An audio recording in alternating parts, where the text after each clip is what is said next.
श्री शिवाय नमस्तु। जितने आस्था चैनल पर कथा सुन रहे हो, जितने फेसबुक और यूट्यूब पर सुन रहे हो, बहुत सावधानी से सुनना। जब जीवन में कहीं समस्या खड़ी हो जाए, कहीं बहुत विकट समस्या है और कोई हल ना मिल रहा हो जाता है। जीवन में कोई कोई घड़ी ऐसी आके खड़ी हो जाती है जहाँ पर हमको सोचने के लिए भी समय नहीं मिलता। तब रविवार को अगर लोटा भरकर शिव को समर्पित करा जाता है तो घर में तेज लक्ष्मी प्राप्त होती है। बहुत ध्यान से सुनना, ये प्रसंग आया नहीं पहले। आज अगर कुबेरेश्वर बाबा की पावन धरा पर यह प्रसंग निकला है तो उसको ध्यान से सुनिए। शिव महापुराण की कथा कहती है,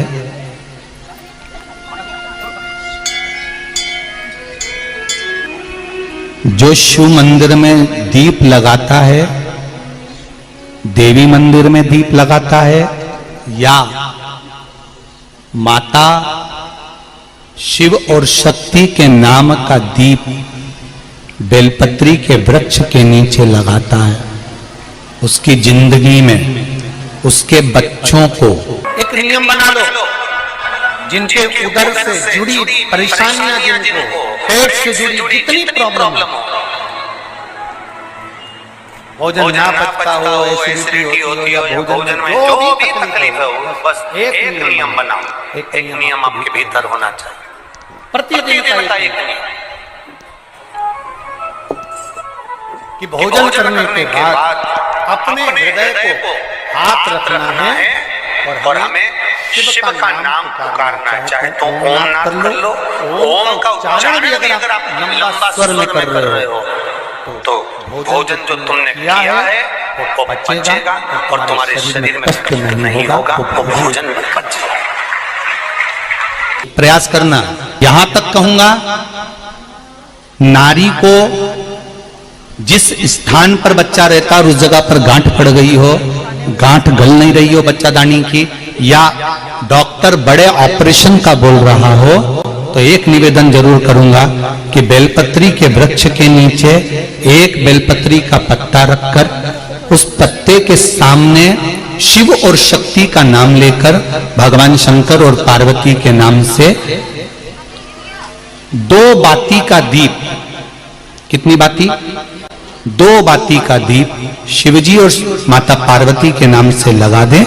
विनती करे मां से, मां हे शिव, हमारा उदर से जुड़ा हुआ परेशानी है, भोजन पचता नहीं, बहुत एसिडिटी होती या तकलीफ होती, बाबा को विनती कर कर। जब तक दीप जल रहा है उसी बीच में उस बेलपत्री को उठाकर बेलपत्री के वृक्ष के नीचे ही चबा चबा कर खा लीजिए। 4 या 5 बार कर कर देखिए, अगली बार से पेट से जुड़ी हुई प्रॉब्लम धीरे धीरे समाप्त हो जाएगी। आराम लगना प्रारंभ। कभी उदर से जुड़ा हुआ रोग नहीं हो सकता। शिव और शक्ति, शंकर और पार्वती। एक भगवान शंकर ने माता पार्वती से कहा था, पार्वती, जब मनुष्य रोग से ग्रसित होगा, यह मानव का शरीर जब रोगों से घिर जाएगा, तब तेरे फेंके हुए कुंदुक नाम का अगर वो स्मरण करेगा और कुंदकेश्वर का नाम लेकर 1 लोटा जल लाल चंदन मिलाकर मेरे शिवलिंग पर समर्पित करेगा तो वो रोग से मुक्त हो जाएगा। शिव पंचायत में गुड़, चावल, लाल फूल और लाल मिर्ची के 11 दाने पानी के कलश में तांबे के लोटे में लेकर हाथ को ऊंचा कर कर नेत्र, नासिका, वक्षस्थल के सम्मुख में जो सूर्य नारायण को अर्घ देता है, जल चढ़ाता है, पर जो सूर्य को अर्घ रविवार के दिन दे देता है, अगले रविवार तक पैसे की आवक आना प्रारंभ हो जाती है। जो आज तक फोन नहीं उठाता वो फोन उठाना चालू कर देता है। रविवार को अगर लोटा भरकर शिव को समर्पित करा जाता है तो घर में तेज लक्ष्मी प्राप्त हो। और बस हमें दुनिया की निगाह में नहीं जाना है, हमें दुनिया की निगाह में नहीं रहना है, हमें तो हमारे भोले बाबा की निगाह में रहना है। हमें दुनिया की निगाह से क्या मतलब?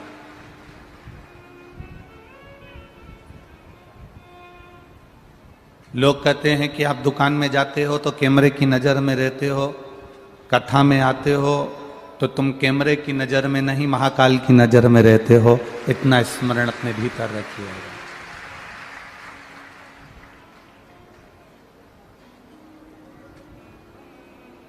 ये दुनिया बड़ी विचित्र है। लाकिट, पाकिट और जाकिट का युग है। क्या क्या चीज जम के बोलिए? लाकिट, पॉकेट और जाकिट का युग है। और जिनके पास में ये तीन चीजें अच्छी आ जाती है, लॉकेट मतलब जेवर, आभूषण, काया, ये सब लॉकेट के अंतर्गत आता है। आप सुंदर हो गए, काया अच्छी है आपकी, आपके पास में खूब ज्वेलरी है, गाड़ी है, बंगला है, जमीन है, जायदाद है, तो कहीं ना कहीं थोड़ा ना थोड़ा अहंकार आपके भीतर आ जाएगा। पॉकेट, जेब में अगर पैसा है, धन बहुत सारा है, संपदा बहुत सारी है, खूब पैसा आपकी जेब में, आपकी तिजोरी में, आपके बैंक में बैलेंस अच्छा है, दुकान अच्छी चल रही है, व्यापार अच्छा चल रहा है, तो जिसके पास ज्यादा पॉकेट में धन होता है उसको भी अहंकार आ जाता है। जॉकेट, कपड़े बड़े सुंदर हैं, हमारा घर बड़ा सुंदर है, हमारा आभूषण बड़ा सुंदर है, हमारी व्यवस्थाएं बड़ी सुंदर है। लॉकेट, जॉकेट और पॉकेट, ये तीन की गर्मी, इन तीन चीज की जो गर्मी होती है ना, एक लॉकेट की गर्मी मतलब सुंदरता की गर्मी, धन की गर्मी, वैभव की गर्मी, सत्ता की गर्मी। एक पॉकेट की गर्मी, जेब में अगर पैसा भरा है तो ये गर्मी बड़ी बुरी है। काया की, सुंदरता की गर्मी, धन वैभव की गर्मी, पॉकेट की गर्मी और अच्छे कपड़ों की, अच्छे बंगले की, अच्छी गाड़ी की गर्मी बहुत बुरी है। मेरे महादेव के पास में ना लॉकेट है, बोलते जाओ, और ना पॉकेट है और ना जैकेट है। मेरे महादेव के पास में ना पॉकेट, ना लॉकेट, ना जैकेट, और उसके पास में जो लॉकेट है वो दुनिया का कोई व्यक्ति लटका नहीं सकता। जो उसके पास में लॉकेट है, जो उसके पास में लॉकेट रखा हुआ है बासुकी नाग का, वो एक भी लटका नहीं सकता। और उसके पास में पॉकेट भी नहीं है, क्योंकि कपड़े सिले हुए पहनते तो जेब होती है, अब तो यहां तो जेब ही नहीं। इसलिए जन्म लिया बच्चा भी लॉकेट, पॉकेट और जॉकेट लेकर नहीं आता, और मरने वाला व्यक्ति भी लॉकेट, पॉकेट और जॉकेट लेकर नहीं जाता। जन्म लिया बच्चा भी लॉकेट, पॉकेट, जॉकेट से दूर होता है, और मरने वाला भी। इसीलिए हमारे यहाँ मुर्दे को कपड़ा उड़ाया जाता है जिसमें जेब नहीं होती, जिसमें जॉकेट नहीं होती, जिसमें लॉकेट नहीं होता। आप कुछ रख कर ले जा नहीं सकते। मेरे देवाधिदेव महादेव के पास में लॉकेट भी नहीं है और पॉकेट भी नहीं है, जेब रखने के लिए, धन रखने के लिए उसने अपने पास में कुछ भी नहीं रखा। ना बहुत बड़ी अलमारी रखी, ना बहुत बड़ी संपदा रखने के लिए कोई डब्बा रखा, ना कोई बैग रखा, उसके पास कुछ नहीं। और ना उसके पास में जॉकेट है, वो जॉकेट से भी परे, उसको कपड़े से कोई मतलब नहीं। कपड़ा, वस्त्र, ये शरीर को सजा देता है। और हमारा किया गया भजन, हमारा किया गया मंत्र जाप, हमारा किया गया नाम जाप, हमारा किया गया स्मरण हमारी इस आत्मा को सजा देता है, इस चित्त को सजा देता है, इस मन को सजा देता है। पानी नीचे है, इसको 3 मंजिल ऊपर ले जाना है, तो काय से लेकर जाओगे? 4 मंजिल ऊपर लेकर जाना है, 10 मंजिल ऊपर लेकर जाना है, तो पानी को ऊपर ले जाने के लिए कोई मशीन की, कोई मोटर की, कोई यंत्र की जरूरत पड़ती है। बोलो सही है कि गलत है? जम के बोलो जरा। बोर नीचे खोदा गया, 300 फीट, 200 फीट, 400 फीट, 500 फीट नीचे चले गया। पानी नीचे से लाना है तो उसको लाने के लिए कोई ना कोई मोटर, कोई ना कोई यंत्र की जरूरत पड़ती है। नीचे के पानी को ऊपर तक ले जाने के लिए यंत्र की जरूरत पड़ती है, और व्यक्ति को नीचे से ऊपर की ओर बढ़ने के लिए शंकर के मंत्र की जरूरत पड़ती है। यंत्र के बिना पानी बोर में से ऊपर नहीं जा सकता। यंत्र बिना, मशीन बिना, मोटर बिना पानी नीचे से ऊपर नहीं जा सकता। और मंत्र के बिना, श्री शिवाय नमस्तुभ्यम के बिना, ओम नमः शिवाय के बिना, नमः शिवाय के बिना, महामृत्युंजय मंत्र के बिना, राम कृष्ण के बिना, भगवत भजन के बिना, राम कृष्ण हरि के बिना, भगवान के मंत्र के बिना, भजन के बिना व्यक्ति ऊपर की ओर नहीं बढ़ सकता। उसको बढ़ने में मंत्र की जरूरत पड़ेगी। बड़े बड़े व्यापारियों को देखिए, बड़े बड़े उद्योगपतियों को देखिए, हमारे यहाँ के भारत के बड़े बड़े धनपतियों को देखिए। टाटा बिरला को देख लेना, अंबानी परिवार को देख लेना, और भी जितने जितने करोड़पति, अरबपति, धनपति हैं हमारे भारत के, इनको देखना। अब इनके पास में इतना धन आ गया तो टाटा बिरला को क्या पड़ी कि बिरला मंदिर का निर्माण करते। बार बार पड़ गई, क्यों मंदिर में उनकी हथौड़ी चलती रहती है? जब अंबानी परिवार में इतना धन है तो नाथ द्वारा जाने की, सोमनाथ जाने की, द्वारकानाथ जाने की, काशी जाने की क्या जरूरत पड़ गई?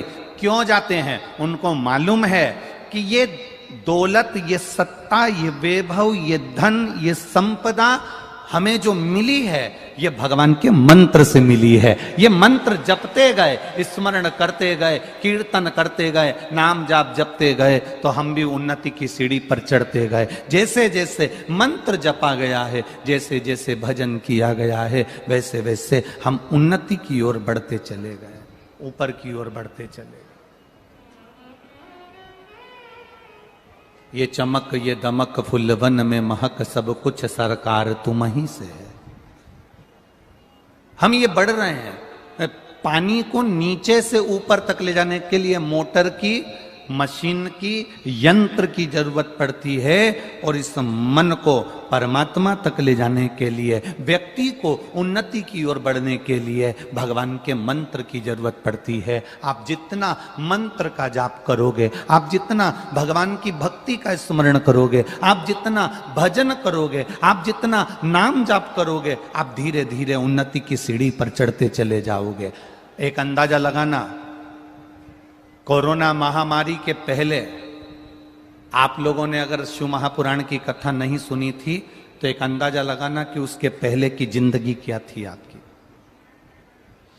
कितना दुख, कितनी तकलीफें सामने आती थी, कष्ट आता था, बीमारियां आती थी, तकलीफें बढ़ती थी, व्यापार नहीं चल पाता था, 1 रुपये कमाने के लिए भी दिन भर बैठना पड़ता था, मेहनत करना पड़ती थी बहुत ज्यादा।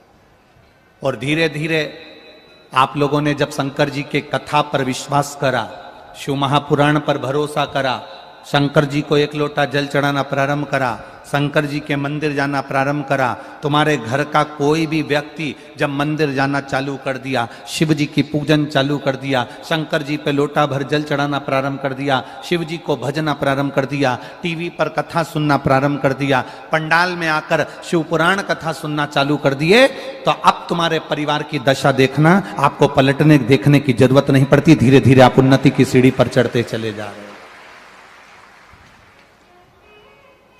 आप धीरे धीरे उन्नति की सीढ़ी पर चढ़ रहे हो।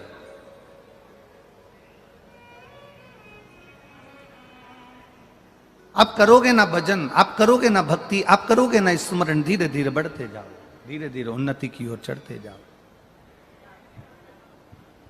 भजन का जो बल है, मंत्र का जो बल है, वो उन्नति की ओर बढ़ाने के लिए। अपने मन को, अपने चित्त को, अपने विचारों को जब हम परमात्मा तक पहुंचाते हैं, अपने मन को जब हम भगवान तक भेजते हैं, तो हम स्वयं भी उन्नति की ओर बढ़ते जाते हैं, हम उन्नति की ओर चढ़ते जाते हैं। आप करो भजन भगवान का जितना कर सकते हो। हम कहते हैं आप जब यहाँ बैठे रहते हो भजन होता है, भजन के बाद में जब हम मूल मंत्र का जाप करते हैं, श्री शिवाय नमस्तुभ्यम बोलते हैं, तो हम आपसे एक बात कहते हैं कि अपने दिल की बात महादेव से कह देना। जैसे ही भजन में श्री शिवाय नमस्तुभ्यम हमने 5 बार बोला, आपने 5 बार बोला, उसके बाद 2 क्षण में अपने बाबा से अपने दिल की बात कह देना कि बाबा अब तुझे संभालना है, अब कोई नहीं जो मुझे संभाले। मैंने सबके पास जाकर देख लिया, सबको बोलकर देख लिया, पर कोई मेरा सुनने वाला नहीं है। तब मेरे महादेव केवल तू सुन सकता है। क्यों? क्योंकि ब्रह्मा ब्रह्म लोक में है, भगवान विष्णु बैकुंठ लोक में है, और तू मृत्यु लोक में पृथ्वी पर है। जो मेरे पास में है वो मेरी सुनेगा जरूर, इसलिए तू सुन ले। जब तू सुनेगा तो मुझे किसी से कहने की जरूरत ही नहीं। पति पत्नी की बात सुन ले। एक बहुत अच्छी बात कर रहे हैं, जरा समझ लेना अच्छे से। पत्नी पति से कहे, और पति अगर पत्नी की बात सुन ले। पत्नी ने पति से कहा सुनो, आज मेहमान आ रहे हैं 15, घर में सब्जी नहीं है, आलू भेज देना, टमाटर भेज देना, हरी मिर्ची भेज देना, हरा धना भेज देना, थोड़ी से अदरक भेज देना, थोड़ी तुरई भेज देना, गिलकी भेज देना। पत्नी ने पति से कहा। अब जरा विचार करना, पति ने नहीं सुना, पति ने सब्जी भेजी नहीं, घर में 15 मेहमान आ रहे हैं, सब्जी नहीं भेजी, तो पत्नी क्या करेगी? जम के बोलिए, करेगी क्या? वो तुरंत अपने पड़ोसी से कहेगी, अपने रिश्तेदारों से कहेगी, कोई घर में आया होगा उससे कहेगी, कोई नौकर से कहेगी, कोई चाकर से कहेगी, जाओ ना थोड़ी सी सब्जी ला दो, हमारे घर में मेहमान आए, मेहमान आए, आप सब्जी ला कर दे दो। पत्नी दूसरे से कहेगी। जब पत्नी दूसरे से कहेगी और पति आएगा शाम को और उसको मालूम पड़ा कि तुमने पड़ोसी से सब्जी क्यों बुलवाई, तो पत्नी क्या कहेगी? बोलो जम के, मैंने आपसे कहा था कि नहीं कहा था कि 15 मेहमान घर में आ रहे हैं, सब्जी भेज देना, तो तूने पड़ोसी से सब्जी क्यों बुलवाई? तो मैंने आपसे कहा था ना कि तुम सब्जी भेज देना, तो तुमने क्यों नहीं भेजी? पति को बुरा लगेगा कि इसने पड़ोसी से सब्जी बुलवा ली। उसी तरह आप मृत्यु लोक के देव हो, पृथ्वी पर रहने वाले देव अधिदेव महादेव हो। अगर हम आपसे कहेंगे और आप नहीं सुनोगे और दूसरे से कहेंगे तो फिर आपको बुरा लगेगा। इसलिए हम किसी से नहीं कहते मेरे महादेव, केवल आपसे कहते हैं। आप सुनो, आपसे कहेंगे, किसी और से नहीं। हम क्यों किसी से कहें?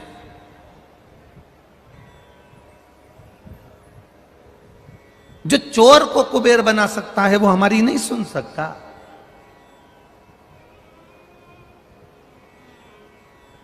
जो एक भील के लिए प्रकट हो सकता है वो हमारी नहीं सुन सकता।